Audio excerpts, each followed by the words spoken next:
Good morning, everyone. Did you know that Garifuna refers to a people, a culture, and a language, and that many Garifuna live here in Los Angeles? Well, that's the title of our next panel coming up. And the moderator of our panel is Dr. Daniel Walker, who describes himself as a product of Head Start. And he's a historian, a filmmaker, and a social change agent. And he's a friend of mine from way back. He's the author of the critically acclaimed book, No More, No More, Slavery and Cultural Resistance in Havana and New Orleans. And he's the executive producer of the award-winning television documentary, How Sweet the Sound, Gospel in Los Angeles on KCET. He also served as the co-curator of the exhibit, How Sweet the Sound, Gospel in Los Angeles with Tyree Boyd Pates at the California African American Museum, which was an awesome show. Sunshine and Central with my other friend, Matt Gaynor, for USC's Saul Price Center for Social Innovation. And it's been said all along, Rage, Hope, and Empowerment with Nwaka Onwusa currently running at the Rock and Roll Hall of Fame. Now, Dr. Walker is the founder and curator of the Gospel Music History Archive and was the lead scholar for the US section of the Pentecostal and Charismatic Research Archive. Both are housed here at the USC Digital Library.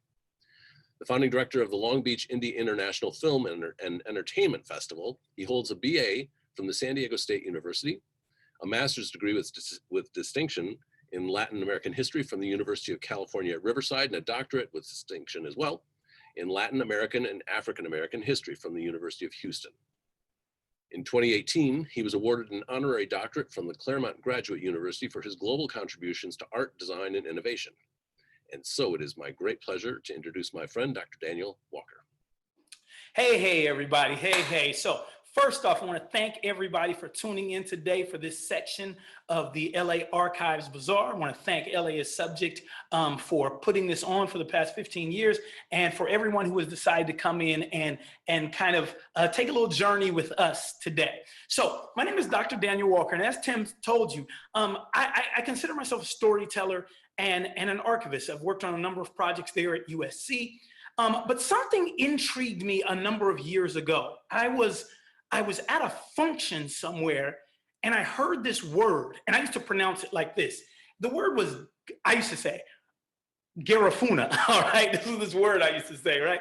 I heard this word and I didn't know what it was. And then I became immersed. I started trying to figure out what the word was, who these people were, found out it was a little bit more than that. And it began to intrigue me deeply. Then I found out there was this thing called the Garifuna Museum of Los Angeles, also here in Los Angeles, actually right around the corner from USC, and it actually brought that world to me even more. So one of the things, Tim hit me up a few months ago, and he said, Daniel, we're having LA as Subject, the LA Archives Bazaar, and do you have anything you want to present or talk about? And we were thinking about something around the lines of gospel, but I said, no. I've got this thing I really think people should know about. And it is the Garifuna Museum of Los Angeles. And so today, we are blessed and honored to have Ruben Reyes, who is the founder of the Garifuna Museum of Los Angeles, Benny Davenport, who is an amazing community social entrepreneur who runs a program called the Blazers, which is a facility and arts workshops and educational tutoring and all this stuff, where the museum is actually housed, and then also Miss Cynthia Lewis, who's one of the chief docents at the museum. So they are all here today on the Zoom today to help us out. So the first thing I want to do is, so Ruben, how you doing today, Ruben? Ruben's got to unmute. Hello there. Thank you. How you doing today, Ruben? Doing well. Doing well. So appreciative to the fact that we are here today to with you. Thank you. Okay, so Ruben, for everybody, first off, what is Garifuna? Well, Garifuna is us, the people. Garifuna is our language. Garifuna is our culture and our history, of course. Garifuna, you can understand, for the people that were given due to the mixture of the African and Carib Arawak native people. So we were born in St. Vincent. It's called Yurume in my language. And then throughout history, we were expelled from our homeland due to fights with the British.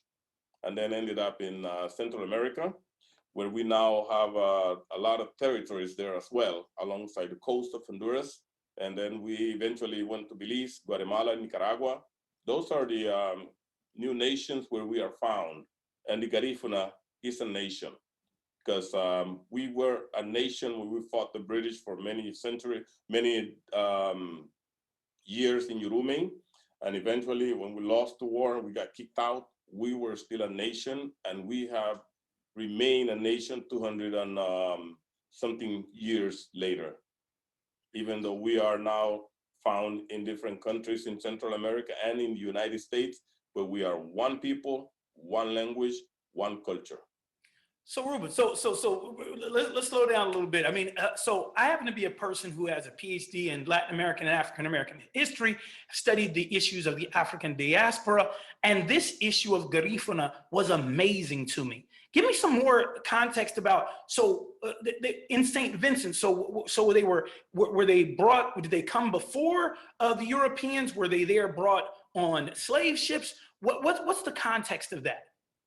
Well, there are two versions. One of the versions that we talk about is the fact that when people were being stolen from Africa and being brought to be sold into slavery in America, some of those people revolt on the ship due to a mutiny, and then there was a shipwreck off the coast of St. Vincent. So it happened twice at least. So the Black people made it to the island. They were assisted by the native there. And eventually, these people intermingled and then intermarried, right? Then produced Garifuna. That's the reason why I said that we were born in St. Vincent, not as Black people. We came from Africa as Black people, but we also have another half of us that came from South America. Those were the people who first inhabited the Caribbean. Those are my ancestors as well. So we are a hybrid ethnicity. That's what Garifuna is. Now, where are you from originally? Meaning? Meaning you have an accent which sounds like you're not from Los Angeles. So Okay, I am from Honduras. I was born in Honduras and raised in Honduras. Came here when I was about 22 years old, 24, and then I've been here since. But I am Garifuna, and I was born into the language, into the culture, and I have made most of my life here in the United States, but I still in touch with my culture, with my people. That's the reason why we today have a museum here in Los Angeles to be able to keep up with the culture in this different world. So we are here to make sure that our children understand about who we are, about who they are, and where they come from. If I was to ask you, what constitutes Garifuna culture for you as a person? And Miss Lewis, everybody, Miss Lewis, wave in. Make sure you're unmuted there. What would you describe? What does it mean to be Garifuna? What would be the hallmarks? I'm an African American, and for me, part of that may be gospel and the blues and the history of enslavement and migration to places like Los Angeles. What does it mean to be Garifuna? Well, to me, it means a lot because, as you said, you're a historian. You never heard of Garifuna before, and we are Black people. We came along on the same ships, right? That's where our ancestors came. There is no reason to ignore our history, but we Garifuna, we will pass on this history because there is pride in our history. We fought those people who tried to take over our country. And eventually they took it, but they didn't want us because the people who they captured, they committed suicide to not become slaves. So they decided to chip us out of there. So to me, being Garifuna is mastering freedom. We know about freedom. That's all we know all along. So the mindset of the Garifuna people, we cannot rebel. You cannot subdue us. So I think there is a philosophy, behind us there, and we should be a subject of analysis, of studies, to see what can be learned from the Garifuna people. Because the way we behave back in our villages, because the government do not provide anything in our villages, but we do have everything that society should need, especially electricity, running water. We put those ourselves. The community center, the school building, we built those ourselves.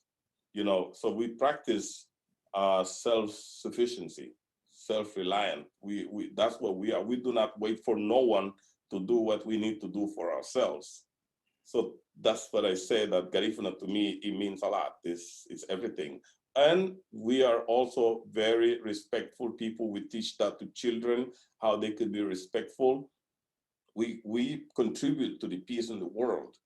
In Honduras, we have 43 Garifuna communities alongside the coast. None of them have a police force in it. We don't need them. And you don't hear about a lot of crimes happening within our villages. So when we go to Honduras, I don't really go to Honduras, I go to the Garifuna country. So, Ms. Lewis, tell me for you, and give a little background for yourself, Ms. Lewis. Did you grow up in Central America and come to the United States, or is it a little different for you? It's a little different for me. It was my mom was in Honduras, Moscow, and then she was raised in Livingston, Guatemala, which is another Garifuna village there that my grandmother had raised her. And then she, my dad was a seaman, and he came through. He met my mom, and in 1944 they got married, and then they moved to Arizona and then to San Pedro and started their family. And so I'm first generation born. And so, go ahead. Yeah. And to me, the fact that my mother always taught us that we were never enslaved, and that puts a certain pride in me.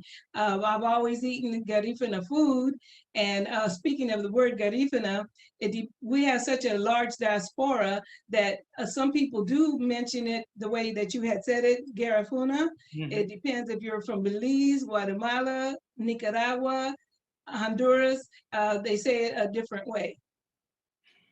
So tell me what it meant for you being a first generation, or second generation, I should say, growing up in a place like San Pedro, being phenotypically, outwardly appearance, looking like the other African Americans, right, who were around you, but you had a different history and a background. Can you talk to me about some of the cultural kind of interesting differences that maybe you noticed, or that kind of stood out? Maybe if your friends came and visited you, they saw different things in your house or something like that.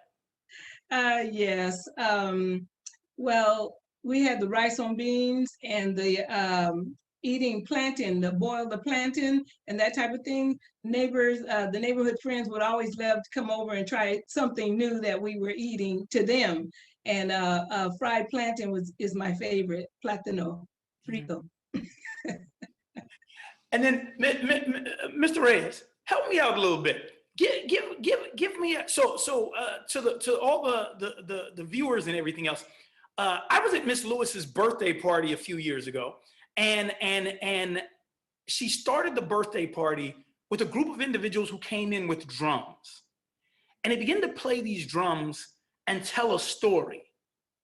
Tell me something more about the culture. I want to hear about maybe the religion and the centrality of, let's say, the musical culture in transmitting the continuation of the story of the history of the Garifuna.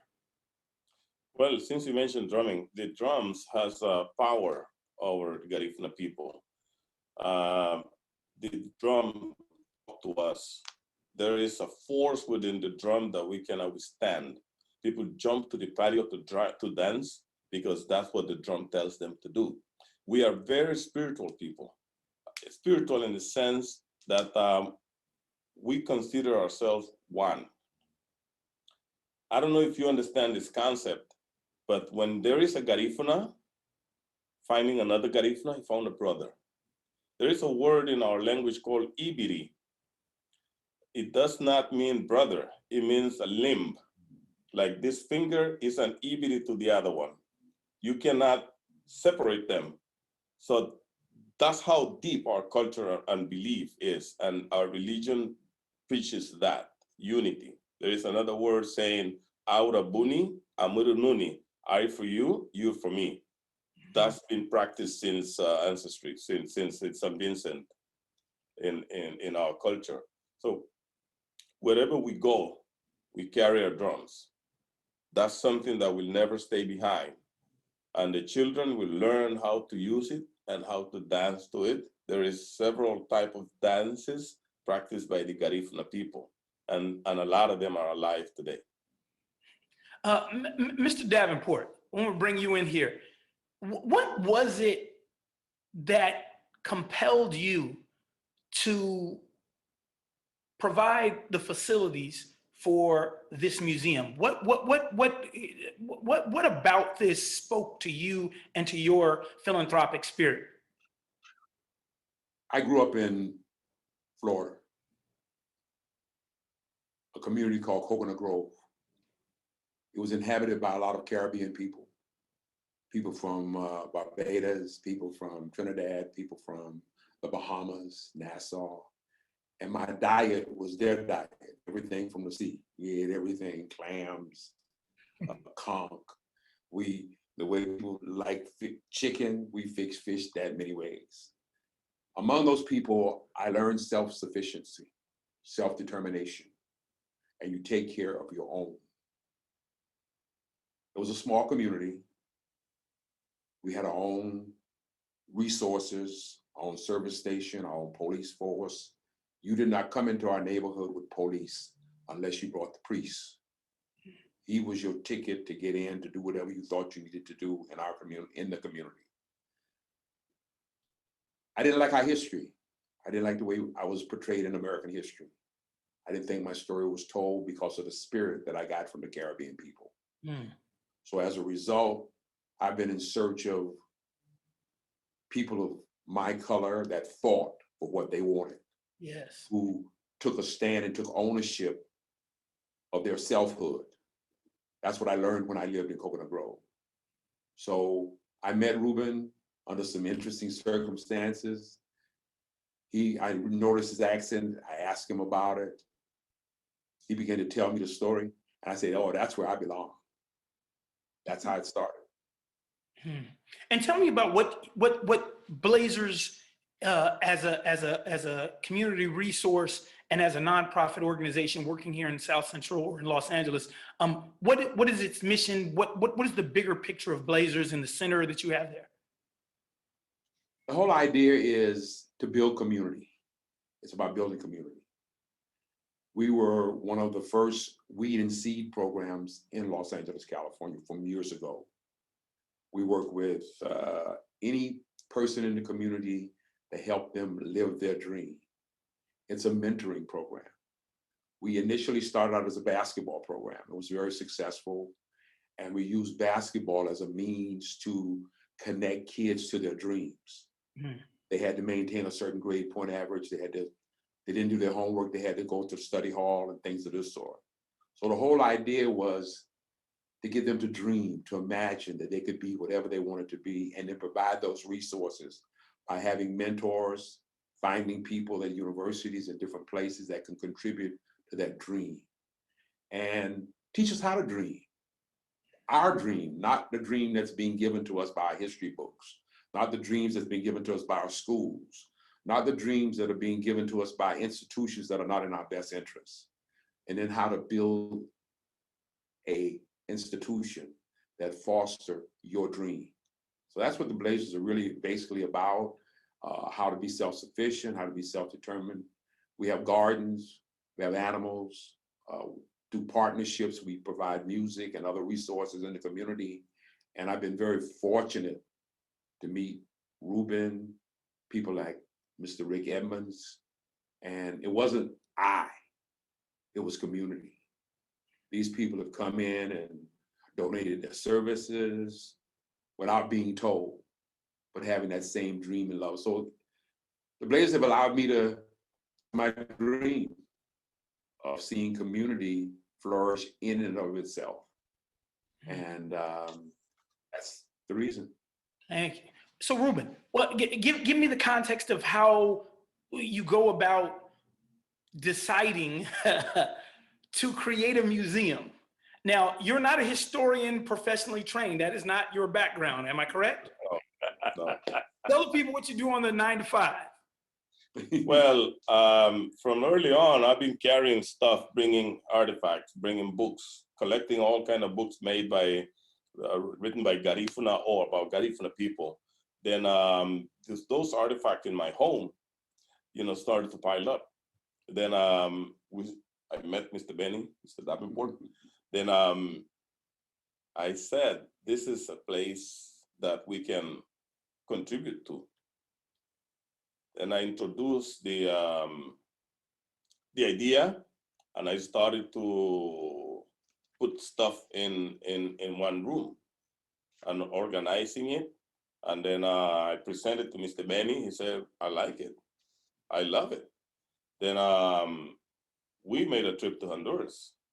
Him, his son, and other friends, went to Honduras to be able to introduce him to my community, because I wanted him to know where I come from and what is the meaning of this artifact that I've already put in his house, in his place. So he was very appreciative to the fact that we belong in a community, and that what the museum does, it represents the artifacts of those communities, especially in Los Angeles, where there is over 100,000 Garifuna people, and there is nothing tangible that represents us. So it becomes very crucial for us. And Mr. Benny's input has been very important for our lives here in Los Angeles, because our community make trips here, they come and read, they come and see and have meetings. So it has been a community center for us, other than just a museum. Well, rewind a little bit. You said there's over 100,000 Garifuna folk here in Los Angeles? It is considered close to that, because in the United States, it might be about 300,000 Garifuna. The majority are in New York, but Los Angeles is harboring close to that amount. It's nothing on the census for us, because they want to put us along with African American, or other people want to call us Latinos, but we are not Latinos, and we are not just African Americans. We have our own identity. So we identify ourselves as Garifuna, right? But there is no place for us in the census to put Garifuna. We always handwrite it. Yeah. Interesting. So you decide, and the person manning the slides, can you forward the next slide? There should be, we went through about 2 or 3 of them already, but there should be the first one, which was the title page slide. The next one was a map. And just so people get a sense of when we're talking about this migration from St. Vincent, then to the island of Roatan initially, and then to the coastal areas of Central America, and then to this larger diaspora that is even now in the United States. The Bronx is a huge community. If you guys, anybody listening or watching, there was a great episode of Anthony Bourdain's Parts Unknown, where he did a segment about the Bronx, and he kind of exposed the world, or at least his viewers, to the Garifuna community there. But Los Angeles is a large community here.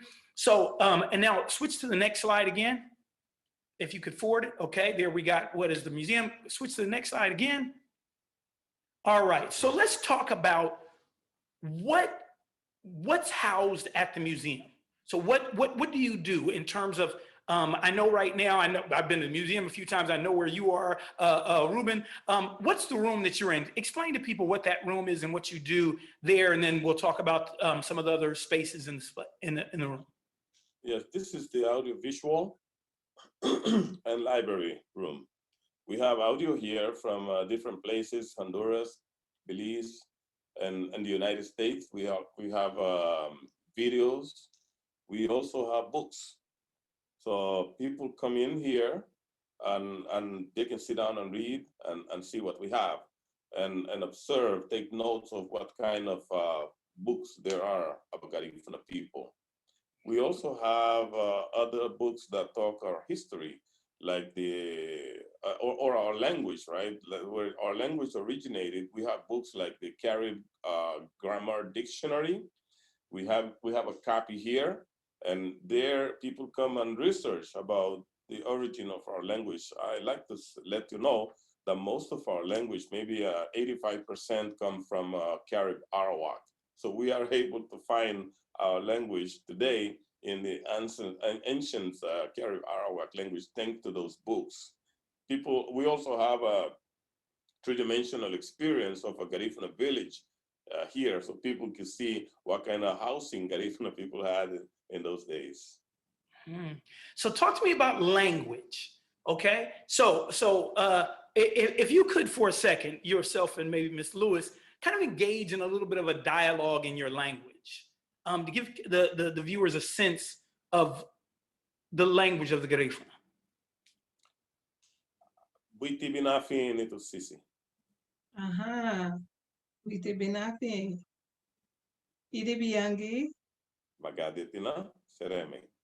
What I just said is good morning, Sister Cynthia. And she said, good morning, how are you? I said, I'm fine, thank you. Now I know there you have, and I think you were the author of this, it's in English, Spanish, Garifuna dictionary, or is that it? Or am I correct? It's Garifuna, English, and Spanish dictionary. Yeah.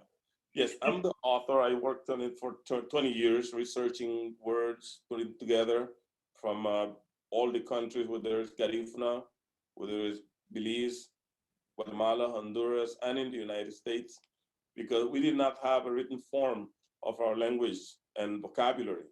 So we needed that to be able to research and keep the language. So now it's available. We also have an online version at garifunainstitute.com. You can find words in there in the three languages, right? Translate between Garifuna, English, or Spanish. And what would you say for most Garifuna, let's say in the U.S., do they grow up speaking? Do you think it's more Spanish speakers or more straight Garifuna speakers or dual language speakers or English speakers? What would you say, or is it different depending on if you're in Belize or Honduras or Guatemala? Well, in Honduras, we speak Garifuna language at home, but because of the government prohibition, we speak Spanish in school. But even with that prohibition, we have not ceased speaking the language. When we come to the United States, things change. The children want to speak English. So it's very difficult for us as parents to keep up with the English. Therefore, we have to ensure that they speak our language so we can always communicate. Beside that, we always tell ourselves that when you lose your language, you become a slave of somebody else's language. So we do our best to keep up with the language, with the Garifuna language, and make sure we transfer it to our children. So we do a big effort here for our children to speak Garifuna. Some of them do speak Garifuna, and some of them don't. The majority of them don't because we don't have enough resources to be able to enforce that. So I know as part of this effort to transmit, maintain, and grow the culture, especially for the next generations, you've taken a lot of different routes. So one is you've got the Garifuna Museum, but also talk to me about this movie I saw called Garifuna in Peril. What's that about? Yes, the movie came out of necessity because the children come and they watch TV all day. We don't have any control of what they see. And we can stop them from watching TV. So I said, let's contribute to what they're gonna watch. So that's what the movie came about. So we can contribute in what they can watch. They can see themselves. They can see a movie in their language. Because one of the things that assist and help people become themselves is pride. So we have to instill pride in our children so they will know why they will want to continue being Garifuna. So that's why the movie is a great contribution to that cause. And it's been watched by people not only in the United States, but also in the country where I come from, where we are. And do you have any role in that movie, Mr. Reyes? Pardon me? Do you have any role in that movie? Yes, I'm the main character. All right, that's what I was trying to get at, man. I like how it's so self-deprecating, talk other stuff, it's like, yes, no, you're in the movie. Isn't your son in the movie too? I'm also the co-director and co-producer. There we go. So, we both plan and develop the movie. Yes, yes, yes. And that's what I was saying in terms of the audience members, when we're thinking about what we do as, lay archivists and people who are out here preserving history, and we think about the multiple ways in which we can tell our story. One of the great things about GaMoLa is the multiple ways of telling the story. Talk to me about the room, the next room over, the Hall of Fame, and help us get a sense of who are these Garifuna people, and maybe they're around us and we don't even know. Yes. Yeah, talk to me about Miss Lewis. You want to jump in on the Hall of Fame? Oh, I'm sorry. He asked me, was I having a problem with the connection? Oh, okay. Sorry about that. But if you want to jump in, either person, talk to me about the Hall of Fame. Give me some of the people that you have on the wall, that some of them may be common names that we see every day, but we don't realize that they're Garifuna. And others may be other people within the Garifuna culture who are very, very important. So give me 2 or 3 names that you would kind of list out to people. So we have Mr. Paulino, who is the chief of police in San Bernardino. Yeah. And is it Mr. Flores, the coach, or in Florida? Yeah, Brian Flores, the coach of the Miami Dolphins, is Garifuna. Yeah. Thank you. Yes. And then Joe Polito, who is once again the chief of police at San Bernardino City Schools Police Department. Anybody else, some of these names, Narciso, any of these names that would be out there that we need to know that maybe don't on our register or on our radar as people in Los Angeles or in the United States. But give me some names or some contributions of some Garifuna people that maybe I don't know about. We have Paul Loco Lopez. He's they put him depicted as African American, but he's Garifuna, and he's a test jet pilot tester for the United States of America. And Ruben? He's actually the first Black that becomes a test fighter. I mean, the fighter jet test pilot. Okay, all right. And then in terms of, we got to wrap it up in a little bit. Ms. Lewis, take us down this road. You serve as one of the chief docents there at GaMoLa.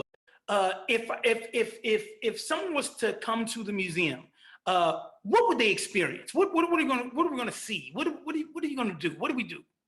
Okay, when you first get here, I say come to GaMoLa and you'll hear our music, our drums. Like Ruben said, that the drums speak to us. And then we have this room that I'm in is the artifacts room, and it has a lot of the things that we deal with as Garifuna people each day, which we have our drums, we have drums of our fathers, we have articulate descriptions of how we make one of our favorite foods, which is cassava bread. We have the whole display of how it's made, and we even have samples for you here. Also, we have the heroes room, like we had just mentioned that we have people that are noted in society right now. Our newest display is the Garifuna Veterans of America. It's from Edson Arsu, who's in the Bronx, and he sent all these pictures and profiles of the Garifuna people in networking inside the Army, the Navy, the Marines, intelligence. So that's our newest display that we have. Okay, so Garifuna culture is everywhere, is what you're really saying. It's everywhere. It's woven in throughout the fabric of not only Los Angeles, the United States, but the African diaspora. It's really interesting. I teach at El Camino College, and in some of my classes, and let's say my African American history class, I won't say everybody, but let's say 50–60% of the students are phenotypically, they look like me. But I do a thing in class. I'll then say, where are you from? And then I ask them the second question, and where are you from? And so the notion is that they'll first say, oh, I'm from Watts or Lenox or Hawthorne. And then the next, where are you from? And it always kind of shocks some of the other students that, because I don't know they're there, because that 100,000 that you talk about, Ruben, I feel it because they're there in my classes. And then the students will start to say, no, I'm from Honduras. No, I'm from Belize. No, I'm from Panama. And then I'll ask the question, how many of you are Garifuna? And I tell you, over the last 8 years, I have never had a class where an African American or Latin American history class, of course, that I teach, where there was not a student in the class who was not Garifuna. just talking about the notion of how many more Garifuna peoples are, especially in Los Angeles and around us every day.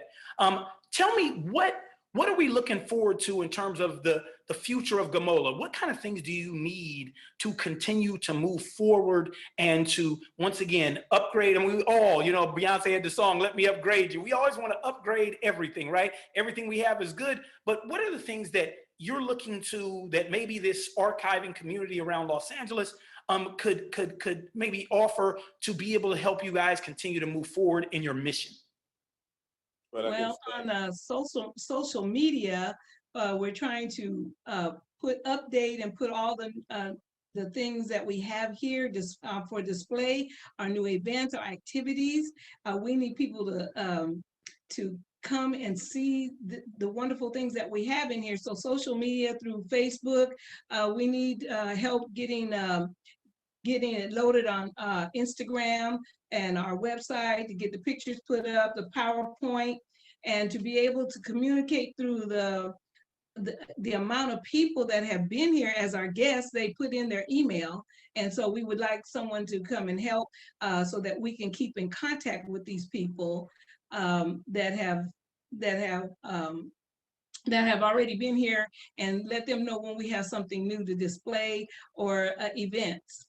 Very good. Mr. Davenport, anything else you want to add in there that you might think about in terms of the physical infrastructure and other things that may be some contributions that you might, in terms of Blazers and in terms of GaMoLa, that you might say, hey, community people out here hear this and want to do something to help? What are some possibilities people could have? Possibilities are manyfold. One major item would be to get the message out, to have people understand what culture is. So an educational commitment on people to take ownership and come in and work with us with their skill and talent to realize that they can help support this culture. That's number one. Number two, we would like to, I guess you call it, enhance our infrastructure, improve our board, improve our commitment to better business practices, because this is a business. And we would really appreciate any kind of resource that helps us profile ourselves as a business, and it's not just a mom and pop operation. So yes, we would like to have help with our infrastructure. Okay. And then Mr. Reyes. Yes, we have brought this place to what it is today. It has content, a lot of content, but we also need additional resources like someone who has a full understanding of how to put things for proper presentation. Also, the library is not codified, it's not classified properly. So we also need to have staff to be able to open at least 4 hours a day, or to make it available to the public. Yes. Because there are a lot of things here that people need to know. And that's the reason why we are here.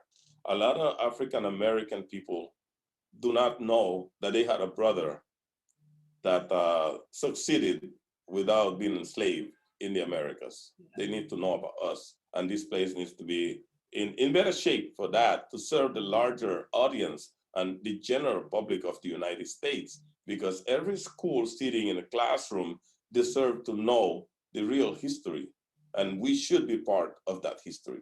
So there is other things, a lot of things that are needed here. Hopefully people with better knowledge than us can come and assist us. And not only that type of resources, but also monetary resources to be able to acquire more contents, grow more.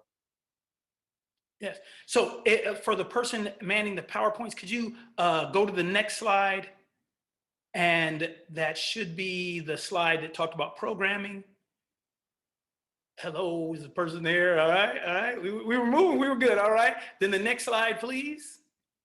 So just talk about Garifuna apparel, other stuff, you know. So as we begin to go out, wait, go to the next slide. So for anyone, we're going to have a Q&A. We're going to open up for just a second, but everybody can see the contact information for GaMoLa. There's the website, there is the phone number, the email address. Actually, it's the next slide over. Sorry about that. It's the next slide over. Yeah, there's everything that you would need to contact GaMoLa. As we talked about before, social media, very important. The ability to get to best business practices to continue to upgrade. We talked also about content, but also, and for this community, LA is subject, the whole issue of the museum and library sciences kind of infrastructure. So whether you are at UCLA in the School of Library Sciences, or whether you be in one of these professional museums or archival societies, or a graduate student working on these types of things, and you're looking for a great project that will be unique, will stand out, and also benefit a community, working and coming and bringing your resources and talents to GaMoLa would be something that would be greatly appreciated, right? So we're gonna open it up for Q&A, all right? And Tim Stanton, Tim? Yes, sir. Yes, yes. Well, first I would encourage folks to write in questions, and that field is just at the bottom of the image here on the page. So, if you have questions, please write them in. I've got one here right now. And it reads, what accounts for the Garifuna people staying together as a culture and a people and not being splintered and dissolved like most other African and indigenous cultures? Mr. Reyes? What, can you refer the question again, please? Sure. What accounts for the Garifuna people staying together as a culture and a people and not being splintered and dissolved like most other African and indigenous cultures? I mean, that's the purpose of slavery, was to break people down and break them away from their communities and to, and weaken them. And so how do the Garifuna people stay together for centuries? Yeah, first thing is the language. If we have been able to keep the language, right, then the culture have been able to travel through the language. So that has been one of the most powerful things that contribute for us to be and remain Garifuna today. I would like to say a lot of the dancing that we have, like the punta, hunduhungu, the different dances tell a story, and that travels down through our culture to keep us together. Because every time we get together, you hear the drum first. And I think just to follow up, it's other cultures had those things as well, and they didn't last. They couldn't. And I mean, was it geography perhaps? Did that play a part? I remember the stories that parents told us is that when they were in St. Vincent, when their ancestors were in St. Vincent, they already knew the intentions of the Europeans. So the African and the Carib Arawak bonded together very strongly. And we inherited that. We never trusted anybody else, especially if they come in with something that we don't believe in. One of them is the religion. We have our spirituality. We have our own way of communicating with our God and with the spirits and with ourselves. So I think that kind of bonding is what prevents us from falling into the traps that these other societies bring to us. You can see it in Honduras. Different groups come to our villages. They preach different denominations. Soon as we finish there, we go back to our dabuyaba, which is something comparable to a temple, and we practice our spirituality. So the spirituality, the drums, the language, and our resiliency are the things that have kept us together and kept us strong and with our culture alive. Okay, I got a couple more here. Yeah, and real quick, I'd just like to add, just in a historical context. So when you look at Garifuna fall into a category that we who study the African diaspora called maroonage, which are these individual communities of people of African descent who either by being exiled or by fighting end up creating these autonomous Black communities. So you guys may know a very famous person in American history, Jamaican history, Marcus Garvey, who was what we call a Jamaican Maroon.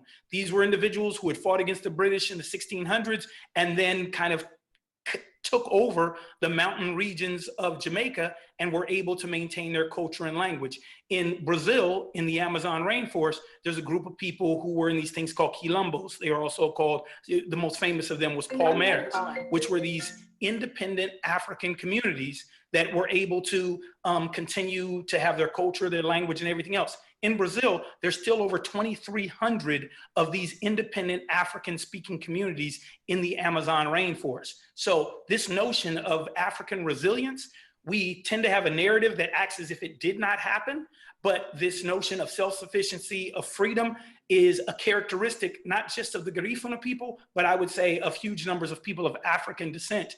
And the Garifuna happen to be one great example that they're in Central America and has come to Los Angeles, the Bronx, and other places. But this nature, or this, when you look at the issue in a bigger context, there are a number of places. Lastly, even in Florida, they're called the Seminoles. They intermarried with the Seminole Indians in the Everglades and created their own African indigenous culture. And in the Seminole Wars that the United States fights against these people, Mr. Davenport would know from being a part of that part of Florida, that those people had united, collaborated with these native peoples, and continued to this day to maintain a separate and different culture than the rest of us. So this is an anomaly, but it's also a pattern of people of African descent being able to do this.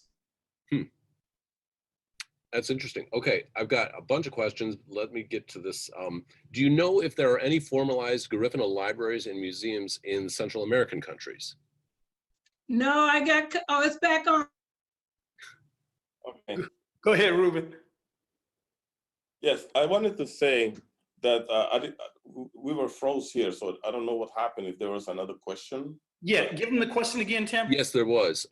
Do you know if there are any formalized Garifuna libraries and museums in Central American countries?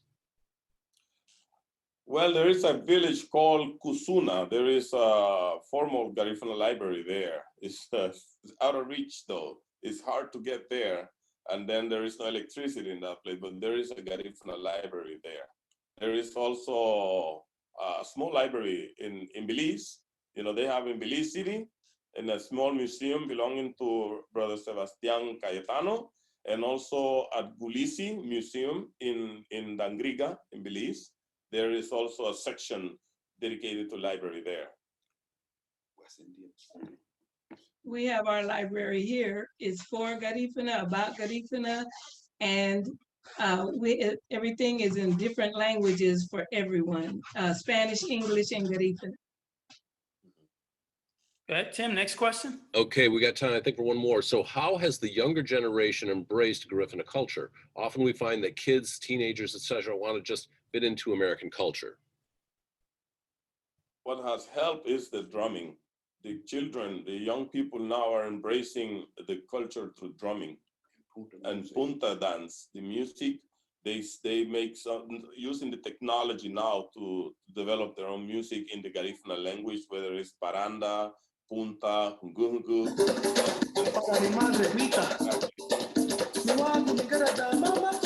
the paranda right there. So the children love it, and that somehow is making the magic to embrace them, to bring them back to our culture. We're very grateful to our music, to our dances, and thanks to the language too, because it's a way they can sing, they learn the song. So in other words, they're practicing the language at the same time. I wanted to insert real quick. There's people that are on Ancestry.com, which I am on, and there has been several people that connected with the museum here, and they said, oh, I'm not just African American, I'm somebody. And so some of the people, we have found their family, their pictures are here on the walls, and they found that they fell into a grand culture that like we said, you've never been enslaved. So we have much gratitude from some of the people that were looking for family and ancestors from Ancestry.com. So we're opening our hands to more that are looking for our culture. The first thing they see is on Ancestry is there's a lot of Black people with Spanish Spanish surnames. And then that makes them wonder, who am I? And then it goes from there. And just to kind of close up, what's Garifuna Settlement Day? I think Garifuna Settlement Day is celebration, a commemoration that initiated in Belize when they celebrated the arrival of the Garifuna people to Belize. But the real celebration, the real commemoration of Garifuna Settlement Day happens on April 12th.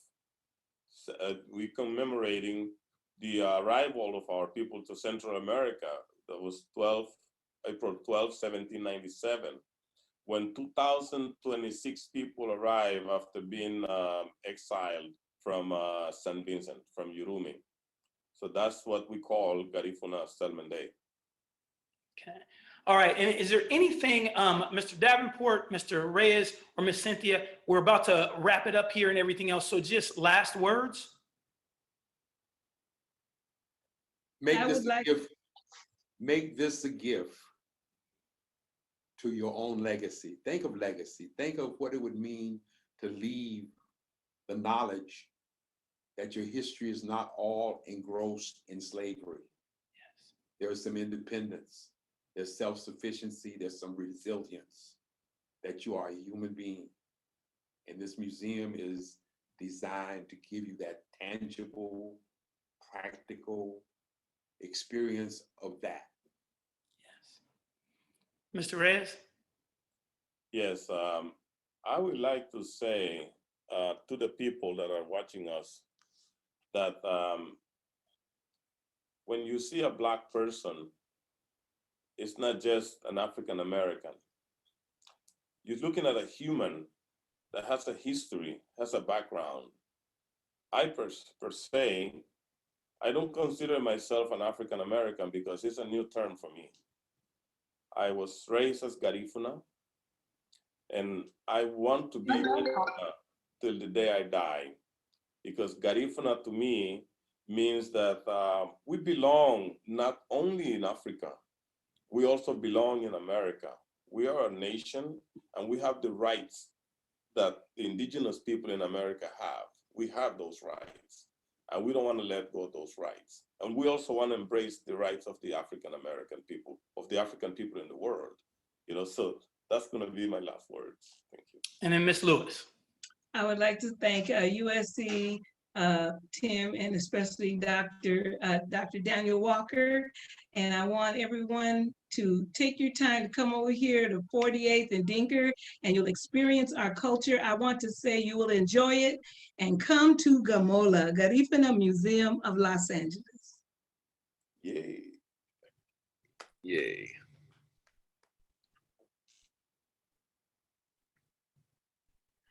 Dr. Walker, you're muted. Daniel, you're muted. Dude. Oh, I was saying, sorry. I'm trying to make sure my little cues were together, all right? I want to say goodbye to everybody. Once again, Garifuna Museum of Los Angeles. The background music is Punta. If you've never seen nothing, you got to see when the drums start and the people come together. And I don't care if they're 2 years old or 97 years old, unified through the rhythm, through the drum. This notion of freedom, this notion of self-sufficiency, this notion of pride. GaMoLa, the Garifuna Museum of Los Angeles. Thank you, everybody. And Tim, I think we're out. I think we're out. Ayo. Bye. Thanks, Thanks, Tim. Appreciate you.